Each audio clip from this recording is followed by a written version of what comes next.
देखिए एक जेई का क्वेश्चन है। क्या क्वेश्चन है? प्रोग्रेशन का क्वेश्चन है। आपका टारगेट है कि आप जेई में हाईएस्ट स्कोर करें। सिलेक्शन ऑफ क्वेश्चंस, अप्रोच, ये सब बहुत मैटर करता है। देखिए क्या क्वेश्चन है। A man save ₹200 in each of the first 3 months of his services. In each of the subsequent month he is saving increased by ₹40 more than the saving of immediately previous month. ठीक है। His total saving from the start of service will be 11040 after. यानी एक व्यक्ति जो था, बड़ा प्यारा question है, समझिएगा। उसने पहले मंथ ₹200 सेव किए, अगले मंथ फिर 200 किए, फिर अगले मंथ 200 सेव किए, फिर उसको लगा अगर मैं इतना ही करूंगा तो बहुत ज्यादा सेविंग नहीं होगी, तो उसने प्लान किया कि मैं हर महीने ₹40 बढ़ाता चलूंगा। कुछ महीनों बाद उसने देखा कि उसके पास 11040 रुपीज हैं। तो आपको यह बताना है कि ऐसा कितने मंथ बाद हुआ होगा। अब इसको करने की 2-3 अप्रोच हो सकती। सबसे पहले तो एपी यहां से स्टार्ट है, राइट।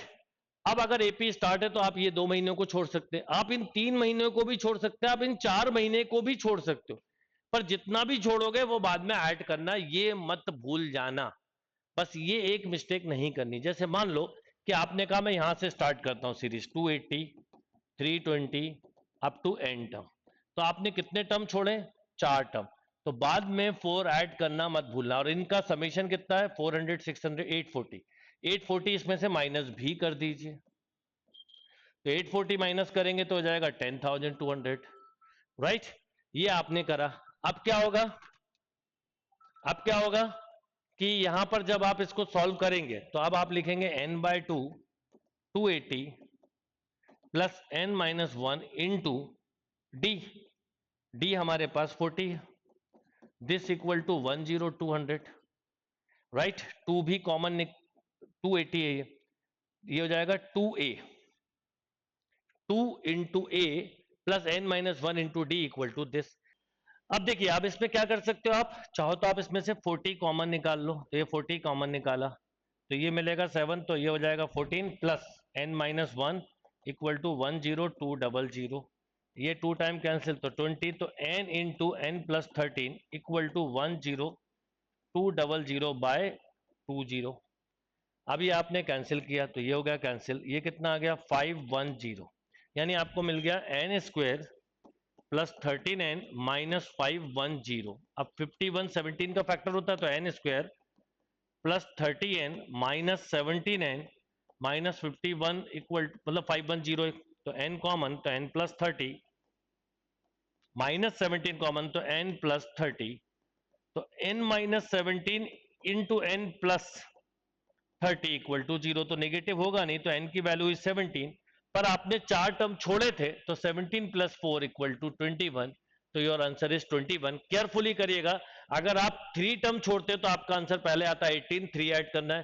2 टर्म छोड़ते तो 19 आता, 1 टर्म छोड़ते तो 20 आता, और अगर कुछ भी नहीं छोड़ते तो सीधा सीधा 21 आता। तो थोड़ा केयरफुल होकर करने वाला क्वेश्चन है। अगर आप जितने टर्म छोड़ना है बाद में ऐड करना नहीं भूलना है। देखिए एक जेई का ही क्वेश्चन है। क्या क्वेश्चन है जरा समझिएगा। A person is to be count 4,500 currency note. Let AN denoted the number of notes he count in the nth minute. If A1, A2 up to A10 is 150, A10, A11 are in AP with common difference -2. Then time taking by him count all the note. बड़ा प्यारा question है। इसको logic से आप है ना, JEE के जब भी क्वेश्चन आते हैं तो मेथड के साथ साथ लॉजिक पे भी कमांड करना है, जो मेरे साथ आप कई सारी चीजें सीखोगे। अब जैसे इसमें बोला है कि एक आदमी को 4,500 नोट काउंट करना है। A1, A2 up to A3 up to A10। यानी पहले मिनट में उसने 1 नोट काउंट किए 150, सेकंड मिनट में भी 150 किए, थर्ड मिनट भी, 10 मिनट तक उसने 150 नोट काउंट किए। यानी 10 मिनट के बाद उसने 1,500 नोट काउंट कर लिए। अब ऐसा सोचोगे थक गया, तो अब वो हर अगले मिनट में 2 रुपीज कम करता जा रहा है। मतलब इसके बाद जब वो 11th मिनट पे आएगा तो 148, फिर 146, ऐसे काउंट करते करते कितना टाइम लगेगा। अभी थोड़ी देर के लिए सोचते हैं कि उसने 10 मिनट में 1,500 रुपीज काउंट किए। थोड़ी देर के लिए सोचते हैं कि वो रुपीज कम कर ही नहीं रहा, तो हर मिनट में 150 नोट करता है। तो 4,500 के लिए 10 मिनट में 1,500, तो 30 मिनट में 4,500 नोट हो सकते थे। पर क्योंकि 2-2 मिनट में कम हो रहा है तो 30 से थोड़ा सा बड़ा आंसर होना चाहिए। 24 बहुत कम है, ये बहुत ज्यादा हो गया, तो कितना 34 इज अ राइट आंसर। कितने सिंपल तरीके से आप कर सकते थे। दूसरा तरीका कि आप यहां पर एक सीरीज बना सकते थे, अगर पूरा मेथड से करते तो 148, यहां तो 10 तक हो ही गया, 148 146 ऐसे चलते चलते एन जीरो कर लोगे, यहां पर आपको गिनना है 3000 रुपीज, तो आपको एन मिल जाएगा और उस एन में ये 10 जरूर ऐड कर देना, तो आपको टोटल टाइम मिल जाएगा। पर ये टेक्निक्स थोड़े से भी लॉजिक से चलते तो बहुत इजीली आप बता सकते थे। देखिए 23 का ही क्वेश्चन है, जेई का क्वेश्चन है। क्या क्वेश्चन है? The 8th common term of the series. अक्सर आपको नंबर ऑफ कॉमन टर्म पूछते हैं, इसमें 8 कॉमन टर्म पूछा है, मतलब 8 टर्म कौन सा होगा। तो सिंपल सा क्वेश्चन है, पहला कॉमन टर्म आपको दिख ही रहा है 11 है, इंटीजर का क्वेश्चन था, ग्रेड है ना। अब इसका कॉमन डिफरेंस 4 है, इसका 5 है, तो इसका मतलब है 20 कॉमन डिफरेंस होगा। तो अब 8 टर्म पूछा सीधा सीधा, तो a प्लस 7d, तो 11 प्लस 7 इंटू 20, तो 11 प्लस 140 दिस इक्वल टू 151, यानी 8 टर्म जो होगा इसका वो 150 होगा, 151 होगा, जो कि 8 टर्म होगा, राइट। देखिए जेई का क्वेश्चन है 22 का। क्या क्वेश्चन है? प्रोग्रेशन का। The sum of 1 plus 2 into 3, 3 into 3 square up to 10 into 3 power 9। अगर आप ध्यान दें तो 1 2 3 एपी है, 1 3 3 स्क्वायर जीपी। ये एजी का क्वेश्चन है, अर्थमेटिक और ज्योमेट्रिक सीरीज, जो इस तरह की फॉर्म लेके आता है। और इस क्वेश्चन को सॉल्व करने की सबसे सिंपल टेक्निक जो होती है वो होती है कि आप कभी भी ऐसा क्वेश्चन आए तो बस आप पहला क्वेश्चन क्या देखिए लिखिएगा, S equal to 1 2 into 3 3 into 2 square up to 10 into 3 power 9, यानी 10 टर्म की सीरीज है। सिंपली कॉमन रेशियो जो है इसका, अब इसमें एपी ये है 1 2 3, जीपी ये है 1 3 3 स्क्वायर होगा, ये 3 3 स्क्वायर। आप केवल कॉमन रेशियो के मल्टीप्लाई करके एक टर्म को सब्ट्रैक्ट कर दो तो एजी जो है वो जीपी में कन्वर्ट होती है, यानी 3s कर दीजिए। तो अब यहां पे लिखेंगे आप इसके नीचे 3 2 इंटू 3 स्क्वायर, ऐसे यहां पर आएंगे तो 9 into 3 power 9 plus 10 into 3 power 10, ये मत भूलिएगा। तो 10 इंटू 3 पावर 10, जैसे 3 पावर 10 इसमें ही दिख रहा है और भी है, ठीक है, अभी देखते हैं। अब इसको आप माइनस करिए, तो ये तो मिलेगा -2s, थोड़ा केयरफुली, यहाँ पे मिलेगा 1, ये मिलेगा 3, ये मिलेगा 3 square up to 3 power 9, 10 term ये हो गए, -10 इंटू 3 पावर 10। बाद में 2 का डिवाइड कर देंगे हम, इसलिए 5 इंटू 3 पावर 10 हो जाएगा वो, और ये माइनस से ऐसा हो जाएगा, देखो 5 इंटू 3 पावर 10 प्लस 1, प्लस नहीं ये माइनस हो जाएगा, minus of 1 plus 3 square up to 3 power 9 divided by 2। तो 5 इंटू 3 पावर 10 माइनस अगर देखें तो केवल एक ही ऑप्शन है, तो आंसर देने को आ गया। बाकी अब आप करना चाहते तो पूरा कर लेते, 5 इंटू 3 पावर 10, यहां पर आप फॉर्मूला लगाते a into 3 power 10 minus 1 upon 3 minus 1 2, और 2 एक और है तो 4, राइट। ये हो गया एक, ये हो गया 1 प्लस 3 स्क्वायर। तो जब आप इसमें जीपी के समेशन का फॉर्मूला लगाते जो होता है a into R power n minus 1 upon r minus 1, right. तो जब आप इसे करते तो ये मिलता आपको। अभी इसको पूरा करिएगा, तो अब क्या हुआ बताइए, 5 into 3 power 10 minus 3 power 10 plus 1, ये इसको आप 4 के साथ मल्टीप्लाई भी कर सकते थे, राइट। तो अब एक तरह से आपको ये मिल गया 20, और ये दिस, तो 19 into 3 power 10 plus 1 upon 4, sorry इसका आंसर ये नहीं होगा, ये नहीं होगा, इसका आंसर होगा ये, क्योंकि इस पे ध्यान देना थोड़ा सा आप, कि यहां पर जो ये था 4, जब आपने इसको ऐड किया तो 5 into 3 power 10 minus 3 power 10 minus 1 upon 4। अब आपको इसका एलसीएम भी लेना था, तो जैसे ही आपने इसका एलसीएम लिया तो 20 into 3 power 10 minus 3 power 10 plus 1 upon 4, यानी एक तरह से 19 इंटू 3 पावर 10 प्लस 1 अपॉन 4। इसलिए पूरा कर लिया था मैंने कि कहीं बाई चांस, तो इसका करेक्ट आंसर हुआ B, 19 into 3 power 10 plus 1 upon 4। देखिए जेई का क्वेश्चन है 2019 का, मतलब 19 का।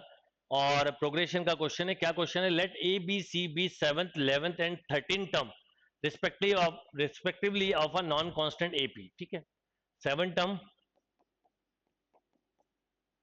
11 टर्म एंड 13 टर्म,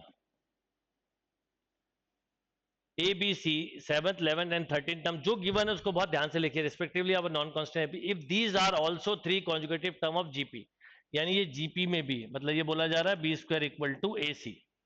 तो आपको बताना ए बाय सी क्या होगा। ए बाय सी पूछा है, तो ए बाय सी का मतलब है आपको पूछा है ए प्लस 6d अपॉन ए प्लस 12d। ए को इन टर्म ऑफ डी निकाल लीजिए, आपके पास कंडीशन तो है। बी कौन सा टर्म है? 11th। तो ए प्लस 10d का whole square equal to a plus 6d into a plus 12d। Open करिए, a square plus 20d plus 100d square equal to a square 6 plus 12 18ad plus 72d square. ये cancel बेटा, एक ये ad आएगा, एक पूरा के पूरा d भी सबसे कैंसिल, तो 20a plus 100d equal to 18a plus 72d। तो ये इधर आया तो 2a और ये उधर गया तो माइनस 28d, है ना, या a equal to minus 14d, ये आ गया। ये वैल्यू यहां डाल देते हैं, तो minus 14d plus 6d upon minus 14d plus 12d, तो minus 8d upon minus 2d, यानी आंसर हो गया 4। 4 इज अ, बस गिवन कंडीशंस क्या है वो ध्यान से देखेंगे, आपसे क्वेश्चन में कभी मिस्टेक नहीं होगी। जेई के 99 का क्वेश्चन है, देखिए क्या क्वेश्चन है। Let a1 a2 a10 be in AP if and h1 h2 up to h10 be in HP, if a1 equal to h1 equal to 2, a10 equal to h10 equal to 3, then a4 a7 बताना है। Question simple है, क्योंकि आप ध्यान दें तो a1 से a10 AP है और h1 से h10 HP है। तो आपको इसमें बताना क्या था, देखिए ध्यान से, a4 और h7। a4 और h7 का मतलब ये हुआ कि AP का 4 टर्म बताना है और HP का 7 टर्म, और इसका प्रोडक्ट बताना है।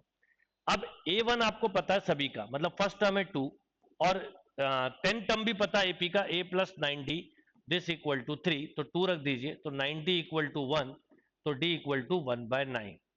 राइट, ए पता था, डी पता है, तो अगर मैं आपसे बोलूं 4 टर्म क्या होगा, तो आप बोलते इमीडिएटली a प्लस 3d, तो 2 प्लस 3/9 यानी 2 प्लस 1/3 7/3, इतना लिख के आपने छोड़ दिया।